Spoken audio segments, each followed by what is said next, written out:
Hey guys, I am here with Sham2 for another interview. Hopefully, this one's just as long as every single other one because it's been really a lot of fun.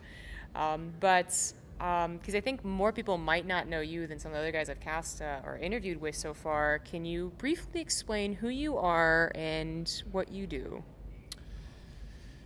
So I've been in the StarCraft scene for 7 years now. I used to be a StarCraft 2 commentator, and then I went off to go do Heroes of the Storm for a bit, but I still paid attention to StarCraft for a while. And now I've reared back from StarCraft 2 and Heroes of the Storm to go all the way to the deadest of games, which is StarCraft Brood War. Oh, okay. So now I'm a commentator and tournament organizer for StarCraft Brood War. Okay, cool. So I know that's what you're majority doing now, but just to Yep. briefly go over some of your history. So you used to do StarCraft 2, and for anyone who doesn't know, like he was be on the MLG cast a couple of times. I mean, you were actually one of the up-and-coming commentators, I would say, although back in the day that was a very competitive market. Yeah.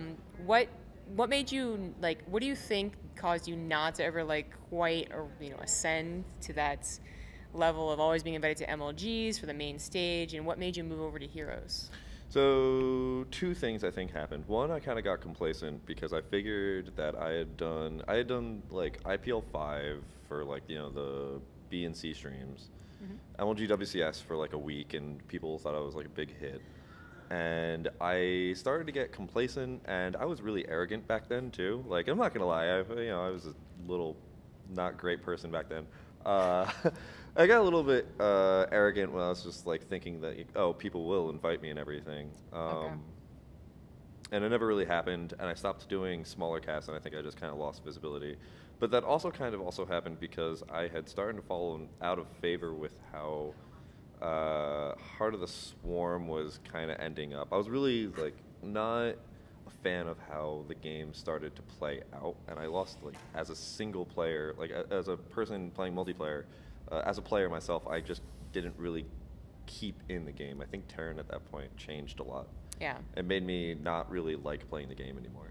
Actually, just 1 second as I'm paranoid. All right, we're good. Okay. So that just turned out awkward.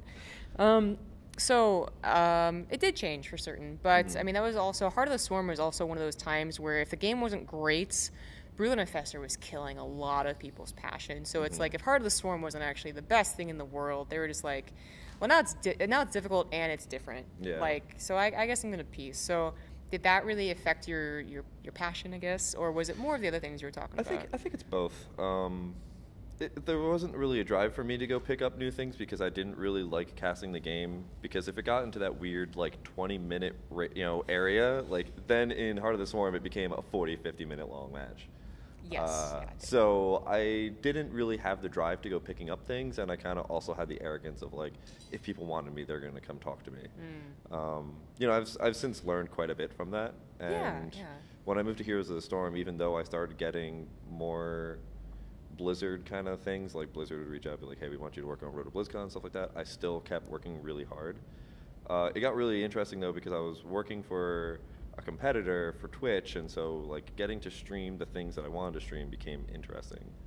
But in the end, Heroes of the Storm was really fun, but I kind of had a weird outing from that scene and wanted to focus more on my career. And then after a while, I tried to get back into StarCraft and Heroes, but it just didn't like gel with me. Like it felt like it was like trying to relive old nostalgia.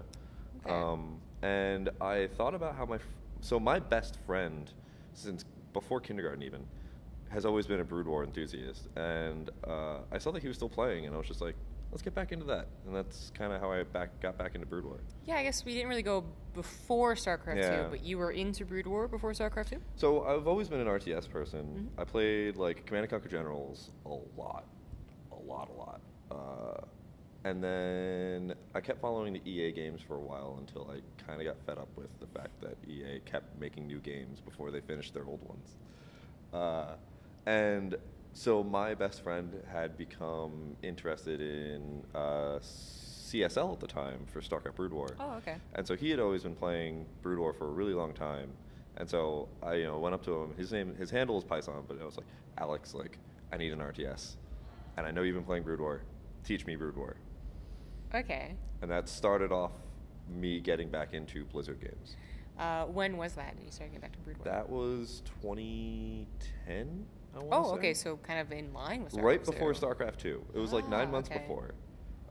And so he was like a C- Zerg at the time, and I had only played Command and Conquer games, so I got slaughtered every day by him for months and months Yeah. and months. C- may not like sound Yeah. very impressive to people who don't know Brood War, but I mean, even then, like, even in Brood War, whatever, but, when you think about, you've never played a game of StarCraft in how many years, except for, like, maybe No Rush 15 games, right? And then Yeah. you're going against a person who's literally at a level in Brood War that is, you're thousands and thousands of games in, like, the level of mastery at that point is, like, high masters in StarCraft 2, I would say. yeah, it is. And actually, before we get into kind of your content producer section here of the interview, let's Mhm. talk about your reintroduction, shall we say, into Brood War, where I feel like at one point me and you were a little similar, right? Like obviously you know more about Brood War, you play more you so much more Brood War than I am. But at one point it was kind of like you were interested, I was interested. We both kind of knew how bad we were. And we Yeah. both kind of knew the scene, but like not a whole lot. Yeah. And we knew that getting into IC Cup was a huge hurdle. Like you had to download so many different things. You had to forward your ports back in the day. This was before we mastered. Did you consider that like a huge hurdle, or was that something that you were used to because you had grown up in the 90s of these games that you had to do all these like hurdles for? So I think subjectively it wasn't that big of a hurdle for me because I was actually also at the same time becoming a lot of friends with a lot of the Super Smash Bros. Melee people. Oh, okay. And understanding that they had to go buy a CRT, get a Wii or GameCube, get an original GameCube controller because this is before like Nintendo relaunched that stuff. Get a game of Melee, make sure it was unlocked and all the like when you think about that hurdle, it seems like it was go to IC Cup, download this thing, get a couple of maps, you're good. That hurdle doesn't seem that big. Okay. But it's interesting to think about where objectively to most people, because they just want to play a game, they click a button, they do it, they get into a game, and they're good, right? Like StarCraft 2 has nearly perfected that. There's literally a giant find match button at the top. Objectively, I still think it's a massive hurdle if you were to try and get into IC Cup. Yeah, and well, personally, I never was in control of the internet at my home. It was always my parents, Yeah. and they would never remember the password of the router, so I would never be able to forward my ports. So I had to wait until literally some guy like 6112 made MCA 64 launcher. So, Yeah. anyways, it's a huge hurdle. But there's also a huge hurdle in that you were going up against these guys that were like they were 15 years deep into Brood War and they were still playing. So you come in and you expect to face all the other bronzies to give some equivalence here, and instead you're facing all the Diamond Plus at least, and probably Masters. Yeah. I mean, how, and that still kind of happens with StarCraft Remastered, to be honest. There's a lot of smurfing issues and whatnot, but I mean, that just drastically impacts the amount of new people that can get into the game, right? Like, did that impact you, or did you kind of just push through it? I got lucky when I first got into Brood War because, again, my best friend was a person that I could, like, constantly play against and train against.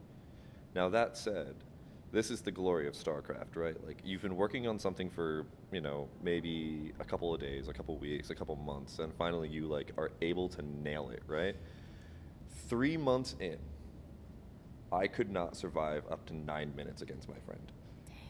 Yeah. Because you have to think about, like, at that time, that's right when Zerg is going from mutas to lurkers, and, like, already as a Terran, defending mutas was, like, impossible to me.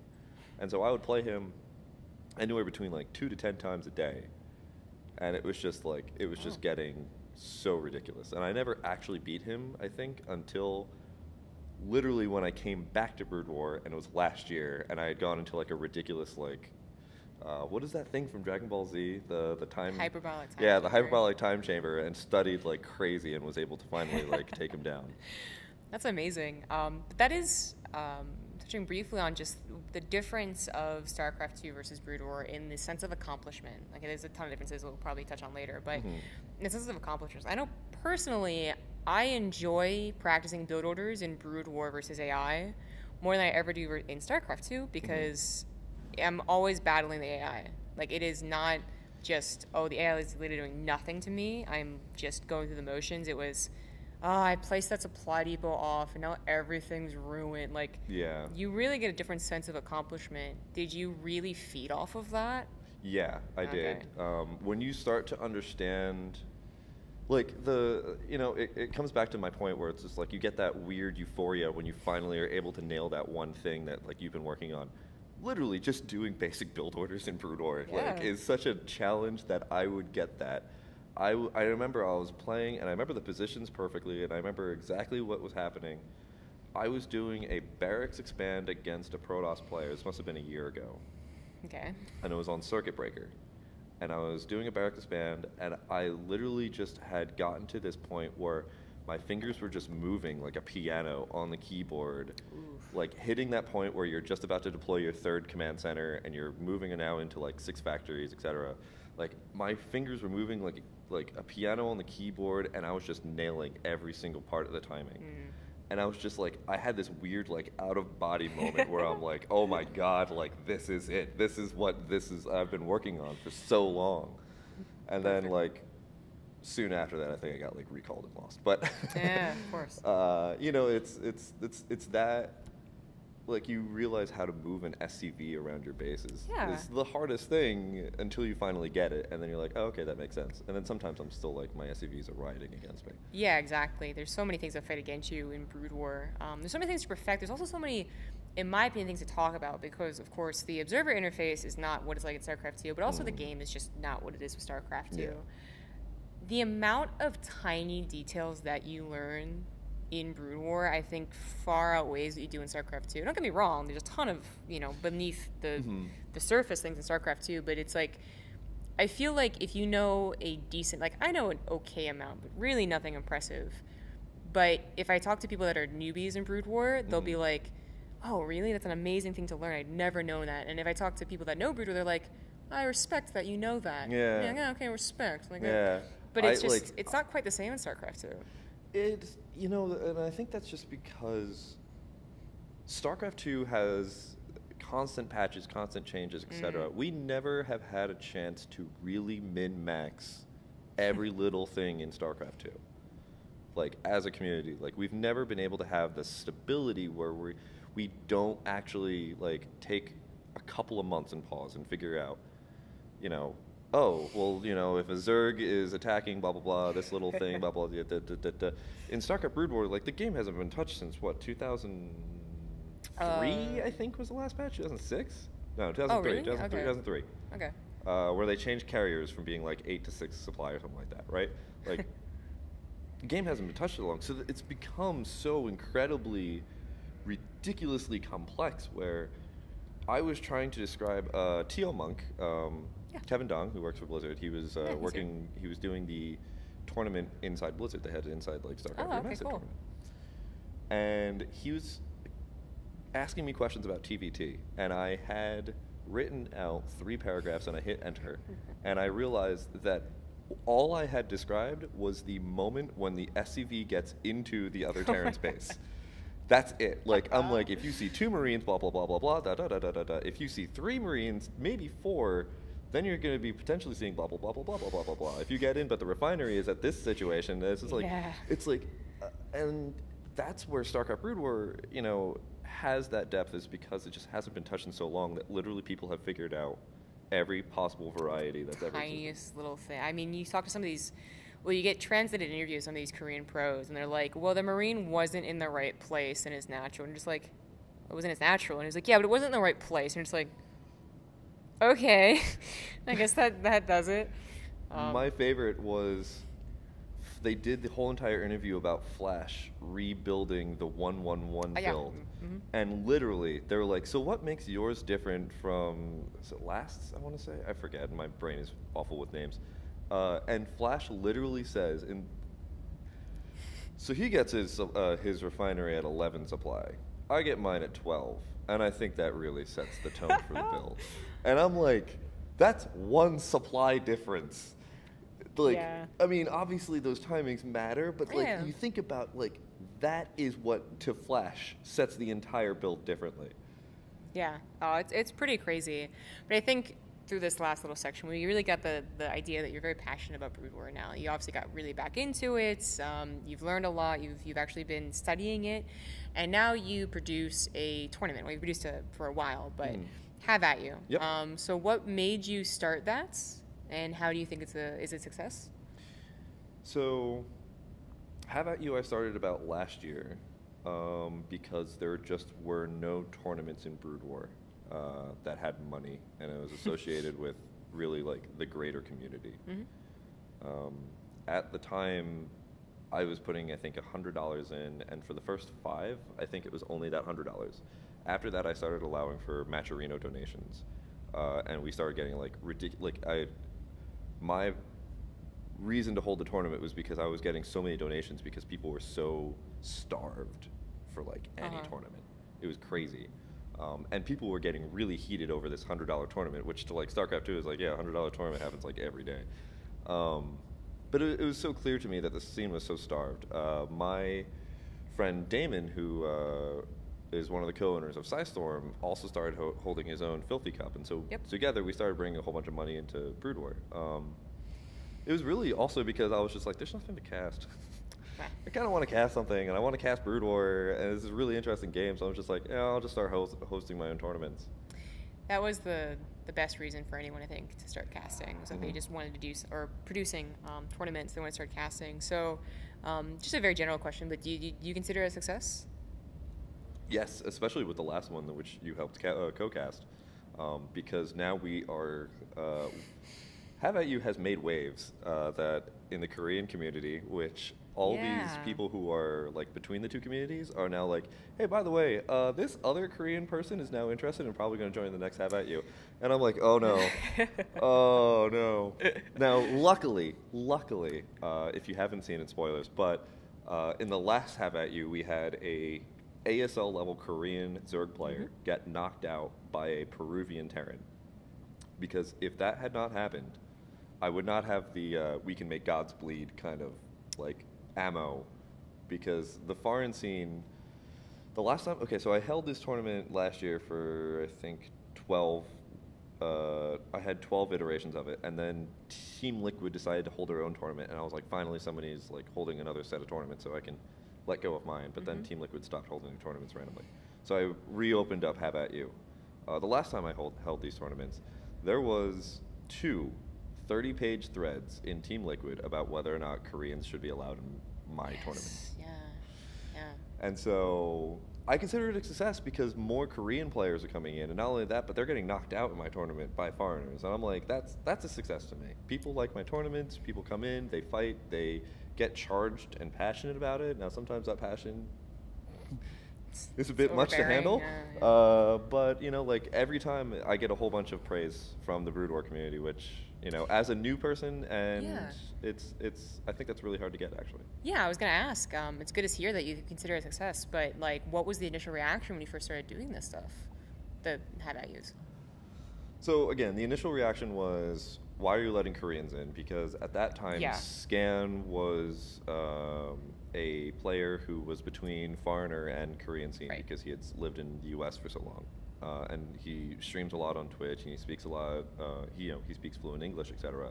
And so he found out about Team Liquid because he found out because he's also on Team Liquid, and he got in. And he just started winning all the tournaments, and people were getting upset because they were like, "We have no chance against this," and I'm like, I don't care. I don't care if you don't have a chance. That's the point. This is a competitive game.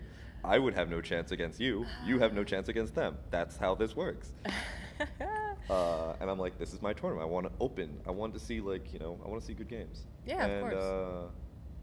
So that was the initial reaction. It was just a lot of vitriol about letting, I was killing the foreigner scene.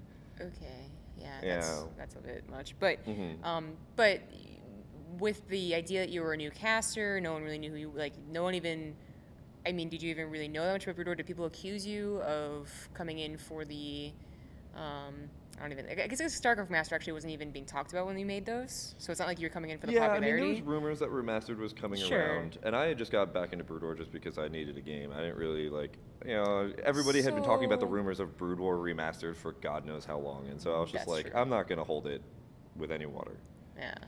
But so how was the general community reaction to you, and then beyond that, to your, blasé attitude about the scam thing?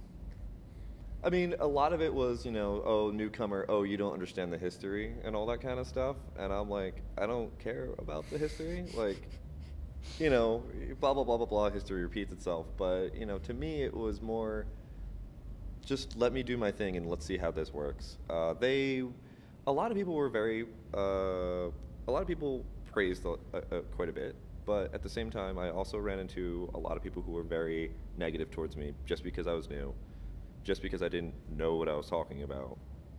And some people knew me from like StarCraft and Heroes, but for the most part, yeah, I got a lot of you don't know what you're talking about and you're killing this scene.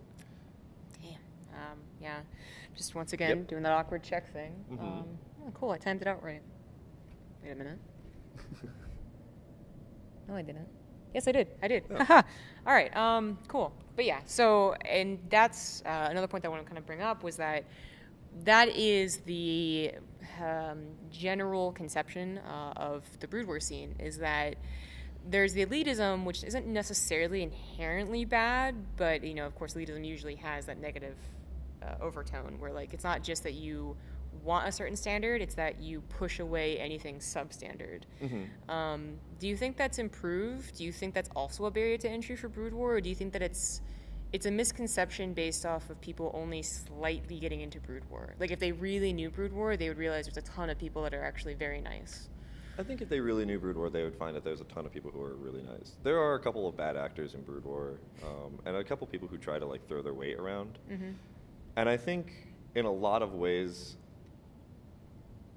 they've started to become a lot more humbled because of, I think like with the idea that they thought Remastered was going to bring this new era, it was almost like, somebody who's finally found some sort of fame, and they were like getting like, oh yeah, I'm the best and everything, and you have to listen to me. And then all of a sudden, like, Remastered did okay, but it didn't, revitalize the scene like a lot of people thought it was. Yeah. And now they're just like, and I think that the toxicity of Brood War is gonna put off some people. But I think if you actually dig into the things like the Coach Pupil League, etc., like you'll actually find a lot of really helpful people. And to be fair, every time I go into the Fire and Brood War Discord, which exists, and I'm like, I have no idea what I'm doing, I'm struggling, blah, blah, blah. There's a lot of people who try to help. It's try to help. Emphasis on try, but these are people who've been playing for like 7 years, and so like their idea of what a newbie is like very wildly different from what a newbie actually is. Yeah. And that's the only problem.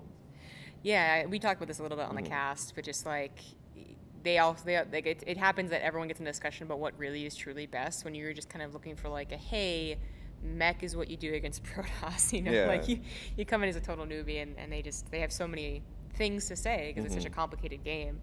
But it is difficult, and that was, in my opinion, one of the contributing factors to why Brood War wasn't necessarily revitalized. But then I think the other big one that Brood War people would agree with is that StarCraft Remastered wasn't a complete finished game. What are your opinions on StarCraft Remastered? Do you think it was a net gain, or do you think it actually was a net loss? That's a really tough thing to say, because I think I didn't have enough of a gauge with the community before and afterwards. I would say that it was a net gain, because now we have the tools to make this game look like something that should be in 2018. Yeah. If we were to still be on the old, 1998 graphics, people would be like, this is ugly, I don't want to look at it. And now some people still say that about Brood War Remastered. Whatever. The biggest, I think, disappointment was the ladder. There have and still are a lot of problems with the ladder.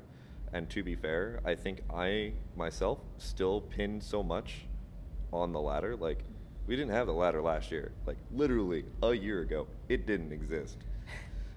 And yet, people are like, oh, the ladder is why Brood War is failing. It's like, no, it's literally a new thing that just happened. If it's broken or not, it shouldn't have killed the scene. Now, a lot of people tried to use it. It didn't work out. And I noticed that there's a lot of people who just now just played nothing but custom games. And if it was so detrimental that the whole entire old community was so against this new remastered, I feel like they would have just gone back to Icy Cup, but nobody has. Yeah, it's a very good point. And yeah, I guess you wouldn't have all the answers. I mean, it's actually really difficult, I think, to find someone who is both in the new, they're in the beginning, the middle, and the end, but I meant current, right, of Brood War. You know, you could talk to Artosis and Tasteless who have so much to talk about the golden days, but I feel like they do maybe miss out on the period when StarCraft 2 came out up until Remastered, where they were playing Brood War, but it wasn't that they were paying attention to every single community cast, right? So and then the problem is, I think right now, is that we don't have many big figures who were there in, for instance, 2013, who were really into Brood War, who weren't trying for StarCraft 2, and who could talk about people's opinions pre-remastered for years and post-remastered. Yeah, and I think because of those quote-unquote dark ages, it's hard to describe, but yeah. For Brood War, like it did create a really compact scene, and they still had tournaments and they still did things, but I think those tournaments all went away because those tournaments were going to go away anyway. I think Remastered has at least gotten a couple more eyes on the game. And, you know, I don't know the actual player numbers and everything, but I think it's definitely probably gone a little bit higher. I think the latter has definitely hurt the ability for it to become fully revitalized, but I think other things like stream numbers in general just never really went up.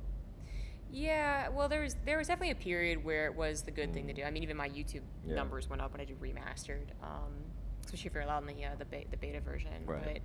But yeah, it's such a hard thing to talk about. But I think, I mean, in my opinion, it's a net gain. It does have more people that would be willing to try after they see Artosis play with the media guys on Sunday, which he wasn't doing before Remastered. As far as I understand, he still loved Brood War, right? He still played it occasionally, but it wasn't quite the same thing to show to the public, to play consistently. Play it all the time, yeah. Yeah, exactly. So, I mean, that's my opinion is, No, I completely agree, and I think now that there's as I said before, now that there's the ability to make this game look like it, has some sort of definition, and you can actually tell that like SCVs are actually Gundams. And Lings have weird rubber hands. Yeah. And there's a guy in the missile turret who's just constantly spinning. Now that you can actually tell these things, I think it makes it so much easier for us to get into this situation where I can hold a tournament like Have At You, and people will just tune in and be like, oh man, I love Brood War. And they're like, oh, you're playing on the old graphics. And it's like, no, Blizzard has done such a damn good job with transferring the graphics that it actually looks like what your nostalgia goggles were. And then when you hit the F5 key and you go back to the old, you're like, oh my god, how did we play this game? It is pretty old. Yeah. Although I never imagine Lings with those weird hands, and I never imagine Archons with feet. So I mean, it's not perfect. But. There's a lot of those really weird things that I'm just like, I kind of like not knowing. Yeah, there was a Reddit thread around the time that StarCraft Remastered was released, where it was like, did anyone else confuse these portraits? And the guy did a really good job of, like, it was the actual Brood War portraits, and then it's what he thought it was. Yeah.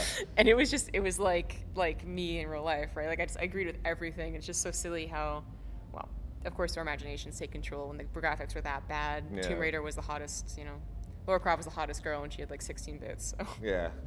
Well, I mean, like, I think one of the other ones that I think everybody has overlooked is that the Fire Bat is actually just a guy running around with both his hands just straight out like this. Nobody ever realized this, but I was playing one day and I was like, what the hell does the Fire Bat even look like? Zoom in. It's just a guy running around like this the entire time. Like, even when he's moving, he's doing this. Yeah.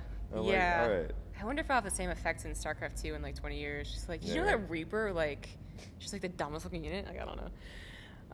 Anyway, so one of the big contributing factors to perhaps the initial bump in StarCraft Remastered viewership was that a lot of the old guys had come back, and a lot of people really were interested in bringing back this game that they had played, that had contributed to StarCraft 2, which contributed to so on and so forth, domino effect.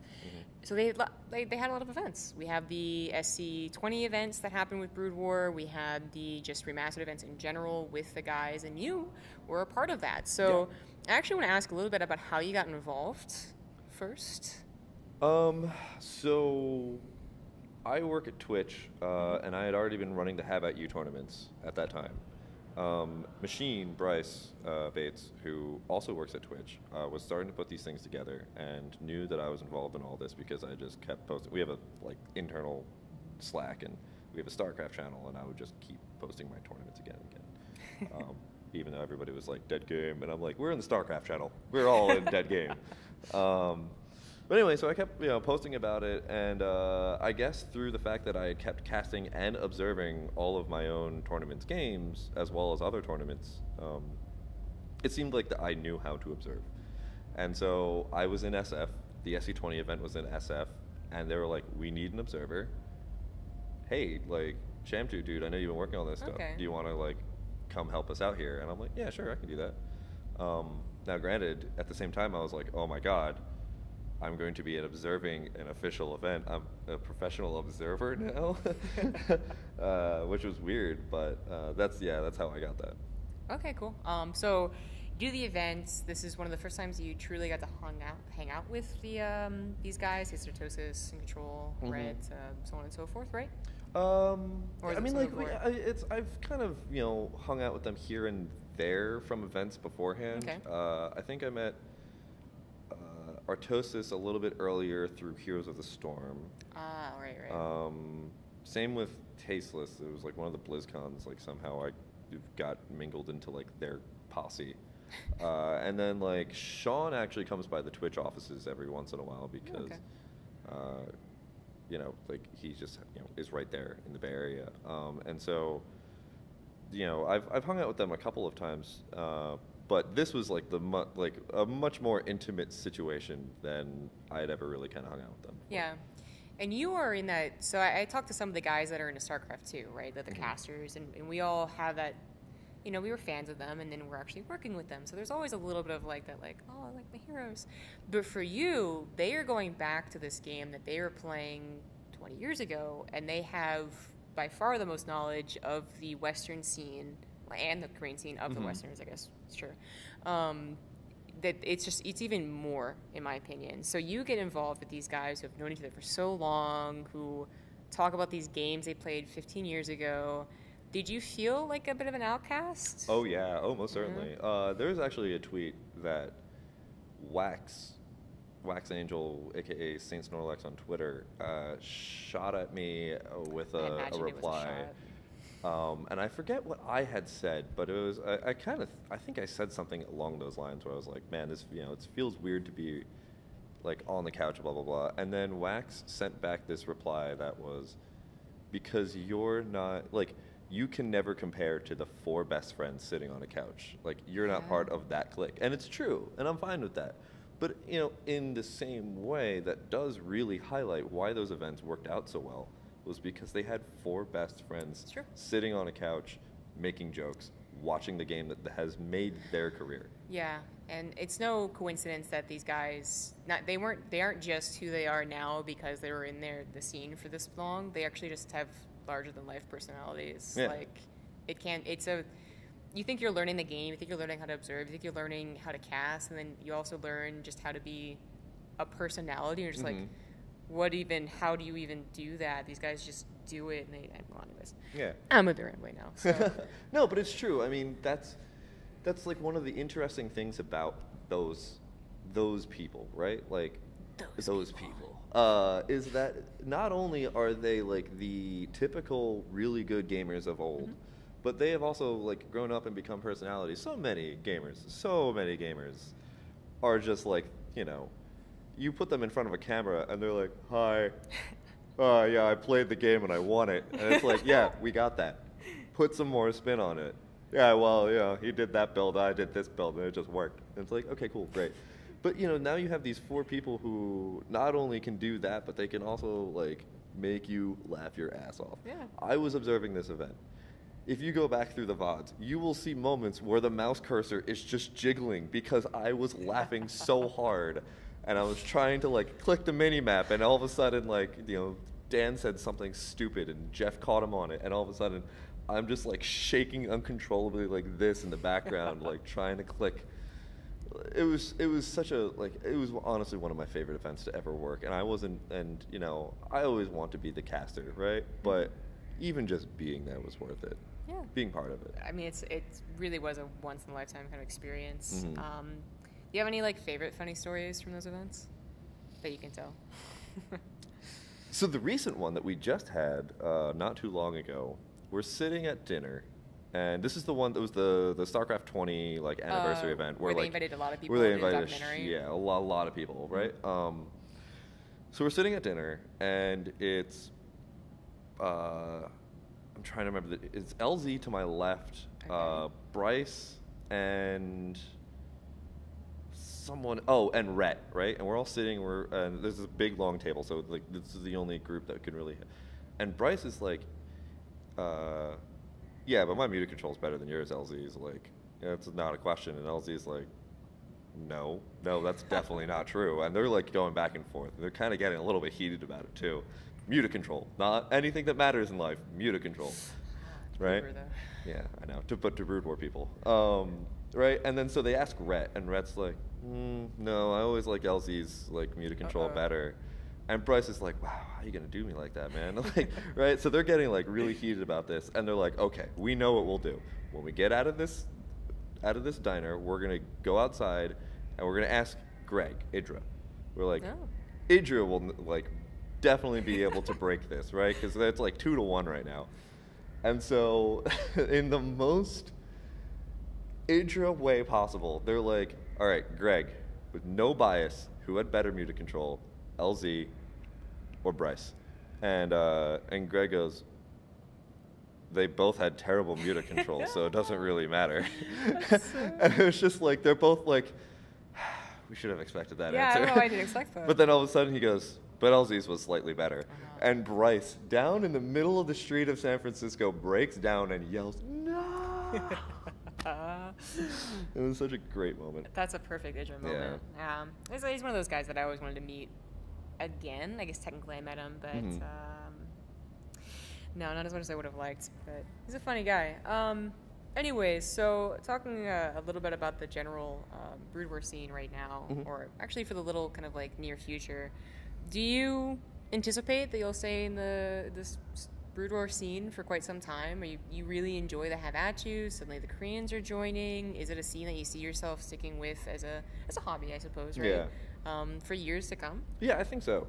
I still have a lot to learn about Brood War itself. Like, I've been playing for God knows how long, and I still am like, peanuts compared to even the people in the foreign Brood War scene, let alone like actually, the ASL qualified levels of figuring out why people are doing the things that they're doing and how they did the things that they did.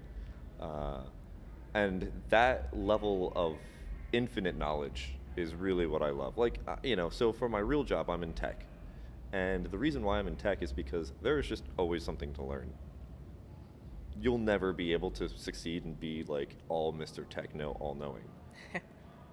Some people think that they are, but they're not. Like, it's impossible to know. There's an infinite number of things to do. Same with StarCraft. Like, the reason why I love StarCraft is everybody's bad at the game. Even, like, except for Flash, right? But even Flash, he lost. I mean, he lost, ASL. so Like, super bad. There's no just winning everything in StarCraft. And, it's at that level of infinite knowledge and depth and complexity even. Yeah. It is so alluring to me. I started getting kind of like burnt out on a lot of other games just because, not that I knew everything, but that I saw that there was an end. Oh, really? Yeah. Not so much StarCraft 2. I think that was just because I just kind of like got done with playing how Terran was turning out to be.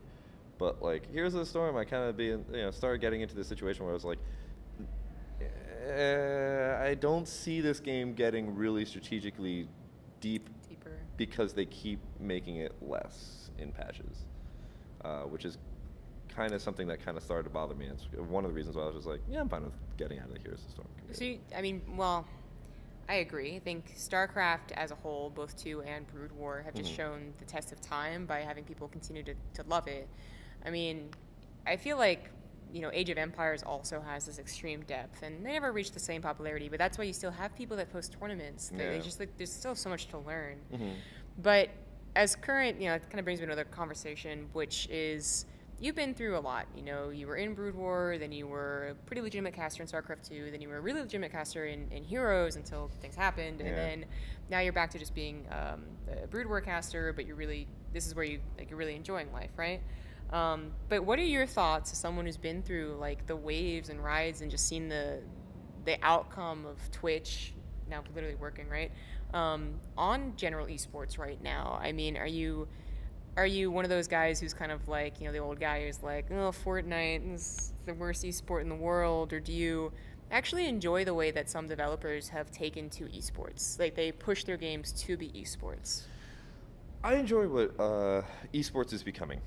I actually had a really great chat last night with one of my friends, and we were talking about PUBG and how PUBG is going to be at DreamHack, and I was like, oh yeah, but didn't PUBG, I mean, like, I was kind of like old man on the porch being like, get off my lawn, but I was like, isn't PUBG just getting taken out by Fortnite right now? And my friend was like, no, it's not, what? No, like, that's not happening. It's like PUBG is like Dota, where like Fortnite's more like League of Legends, where it's like, you know, it's the two different sides again, and we see this pattern so much in esports, and I love it. Yeah. You know, Fortnite can go off and do the $100 million thing. It's like LCS compared to where Dota was back then, right? Like, PUBG will probably still be around.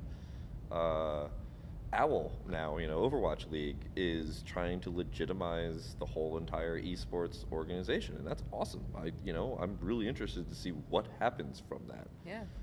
I think esports is still probably one of the most interesting things in the entire world to me, because it's like, this is where we get rid of borders and, you know, all types of diversity that brings us into this situation where, like, esports is like, this brings us together. I don't care who the hell you are, but you have a character in this game, and you can manipulate that character in ways that, like, you know, if you try to get into football and you're not the right form factor, you know, you're not going to do so well. It doesn't matter who or what or whatever you are in esports. As long as you have passion for the game, you play it a lot, you're probably going to get somewhere that you're happy with. Yeah. And that's what I like about esports. And I think that, like, perpetuating this industry and making it bigger and better is, like, one of my biggest passions in life. And that's why I'm doing How About You? Yeah, that's good. Quick check, though. So we did go over a little bit. I just love that these videos are going to have, like, random black spots where we're talking, but not in the video. But no, that's like a really cool answer. I realized as I asked you that question, I was kind of like, I mean, I didn't want to set you up to be like, yeah, esports is terrible. Works at Twitch. Like. Yeah, right. Like, but I mean, that's actually like one of the reasons why I work at Twitch. You know, I used to work in the finance industry back when I first got out of college, and I was just like, none of this is interesting to me. I literally learned nothing about investment banking. And I remember I went into this interview, and I was talking to this guy, and he's like, all right, so tell me about, like, what you know about finance. And I was like, nothing. And they're like, okay, but, like, you have to know something. And I was like, no. They're like, tell me how Forex works. And I was like, I don't know what that is. And he's like, what are the top 5 things that are going on Wall Street Journal right now? And I was like, I literally don't even read that. I don't care. And he's like, why are you interviewing here? And I was like, because I'm good at my job. I can keep your service up. And then they're like, and I was like, in that moment, I was like, why am I interviewing at another finance company? Like, and so that's why I went off to go do work with MLG. And then through like my connections in esports, I found like people who worked at Twitch, and I was really interested in what they were doing with their content delivery, and that's what I eventually got to my job now. And it's to fuel esports. So even though, I mean, I think if you're a Brood War fan and a Brood War content producer, you're one of the just default elitist guys. Like, and I don't mean that negatively when I say elitist, although it is usually a negative term, but like, everyone who plays Brood War consistently usually like credits it as the best game ever, and they will argue to their death that it is. But a lot of times they also love current esports. Sometimes they don't, to be honest, but a lot of them still do, and it's like, I mean, when I hear you talk about it, when I hear other people talk about it, it really seems like everyone just realizes it's once again that thing where, like, everyone's a nerd, everyone just wants to do what they're passionate about, and whether I think this game has strategic depth or not, like, I'm not 14 years old, and I'm not going to shit on it because I don't like it as much as you do, which is a really nice thing about, I think, the StarCraft community is we are a little bit older. So while, yes, we still have our reputation for both games as the elitists who say every other game is not comparable, I think there is a rise of just like people saying stop hating on it, because that was 2012. You know, Yeah. it was like League of Legends, like let's hate on that and I did not back understand in the it. day. Yeah, but I will tell this story. I've never told it publicly, but I remember we were at I was at the Comic-Con IEM. oh yeah, yeah, New York. Yeah, Yeah. and I was like, it had just wrapped up. We were all going over to watch MLG out of this bar because it was like MLG somewhere, Florida, Miami, I guess. Oh, Orlando. Orlando, that was it. Yeah. And like, I think that was the run Idra did. Or I thought it was Huck. It was Huck. And I remember we were all going over there and we were like hanging out, and in between the sets of StarCraft 2 at IEM, they were playing League of Legends, and I was like looking at this, and I was like, this game looks so boring. Because I was, you know, as I said back then, I was a very like elitist and arrogant person. And I remember that I got into the bar, and this guy walks up to me in a Dignitas hoodie and walks up and goes, "Hey, did you guys like watch video games and stuff?" And I was like, "Yeah, I play StarCraft 2. What's your name?" And he's like, "Oh, I'm Skara. I play League of Legends." And I'm like, "Oh, cool." And my other friend right next to me follows League of Legends, and he's losing his mind. And in my head, I'm just like, I play StarCraft 2. Get away. Like, in my head, right? And lo and behold, that's Skara, like, the guy who becomes, like, one of the, like, biggest picks for, like, League of Legends for how many years and everything. And it was just, like, this really, you know, back then, we were just all like, we play StarCraft 2. Yeah. Like, get away from me, plebeian. Yeah. But now I think the StarCraft 2 community is a lot more accepting of like watching and figuring out other things. Do you think it was a age thing? Like everyone obviously is older than they were in 2012. But or was it more like we had to be humbled? We had to be humbled. StarCraft 2 back then, I mean, like, I think that's one of the founding reasons why Twitch existed, right? Oh, for like, sure, we were, for like, sure. pulling down 60,000, which was an unheard of number for, like, live tournaments back then. We were on top of the scene. It was the hardest game to play, and it just, like, seemed like we had just won. Yeah. That was us. And then literally any other game came out, and StarCraft 2 was like number Yeah. 2, number 3, number 4, number 10.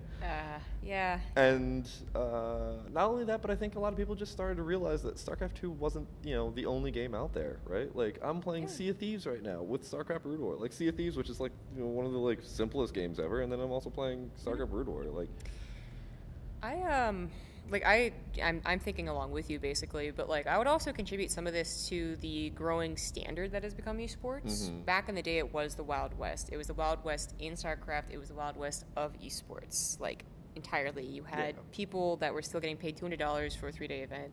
You had people that were 20 years experienced, going back to like Quake or something like that, Mhm. and who weren't even recognized. Like it was just.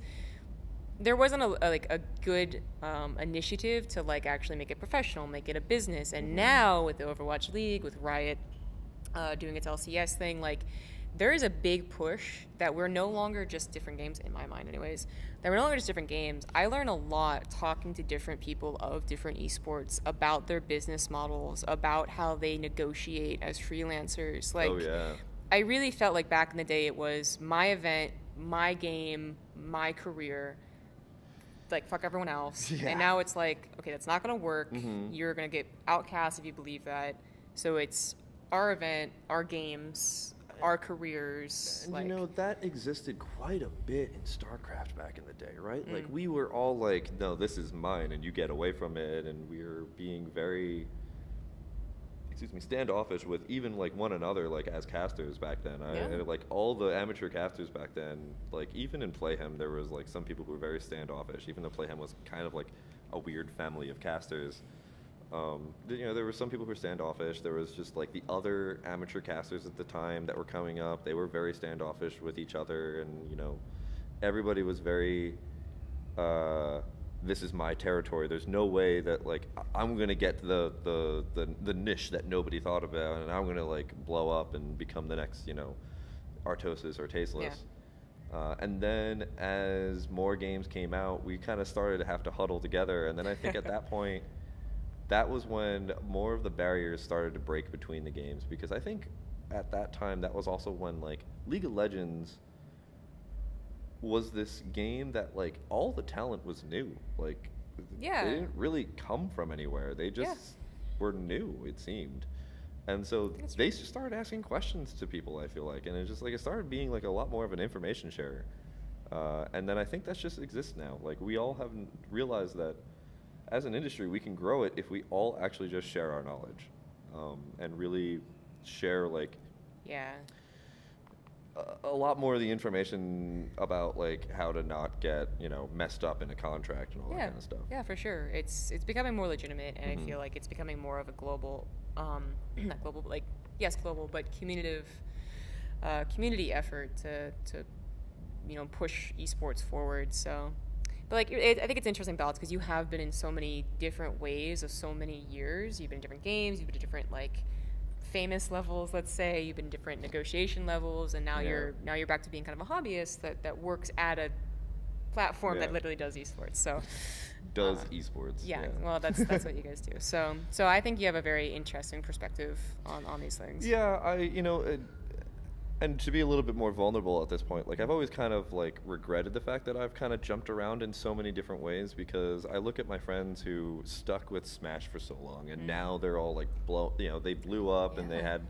they really really grew really quickly because they had just stayed in one scene for so long. And then my StarCraft 2 friends, they also got like really really big, and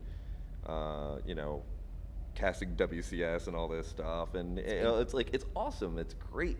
But like to me, I'm just like, man, I've just like always shuffled around so quickly that I never actually had time to build the scene and community Yeah. to really propel myself up into what is like everybody's aspirations. But at the same time, I actually am kind of like happy about that, because it gives me that that different perspective of Yeah. like all the different things that have happened in other scenes where people are like, no, every scene's like this, and I'm like, actually no, it's not. Like the Heroes of the Storm community was really really like nice people. Like everybody was so like happy to work with each other in like so many different ways. And like I run into like StarCraft people who are like, every scene is toxic, and I'm like, the StarCraft 2 community is actually like pretty nice. Like Yeah. I meet up, like, even though I haven't been in the StarCraft 2 community, I remember, like, I had, like, some stuff that was going down at one of the BlizzCons, and I remember I just, like, cornered you and Ravi, and... Cornered us. Yeah, I cornered us. Like, I ran into you guys, and, like, we sat down, and we had, like, a really long heart-to-heart, even though I hadn't been in StarCraft 2 for so long. Like, it's... Yeah. In a way, like, I get, like, this really cool... I'm in every community, in a way. Yeah. Yeah. There's a bit of camaraderie when you've gone through so much stuff. Even if you're more popular, less popular in a more or less popular game. Yeah. So I don't know. I hung out. Well, I didn't hang out. I was on a plane with a bunch of Rainbow Six Siege guys, which is kind of the next upcoming esport, because the developers are doing very good jobs with it. And I'm not usually very like talkative, especially on an airplane, but I really wanted to ask them questions about their scene, because it just feels like it's no longer like us versus them type of stuff. But anyways, as I said, I thought you had very good points. So I kind of wrapped up the interview, though. So thank you so much Okay. for taking time to talk to me. Of I mean, course. I could go on forever with most of the people that I've been interviewing, to be Anything honest. for my StarCraft, my friends in the StarCraft community. Thank you. But here's where you can shout out what you do and where they find you.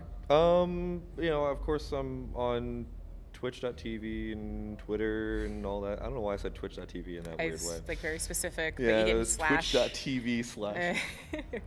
I'm going into engineer mode. Everything is just Shamto. SCHAMTO. Everybody forgets the C. Yeah. Think StarCraft Ham2. And Have At You is every other Sunday. Have At You will be every other Sunday. The next one should be June 14th, I think. Well, it isn't this Sunday, so it's the next one, so it's the 7th. Yeah, you're right. I'm sorry. It's It's the like 7th. you skipped way far ahead. Which hopefully a whole bunch of Korean pro gamers are going to come in and either wreck house or get knocked out by random foreigners. Yeah. So yeah, thanks again, and Thank thank you you. guys for watching. Hope you enjoyed it, and see you later for another interview.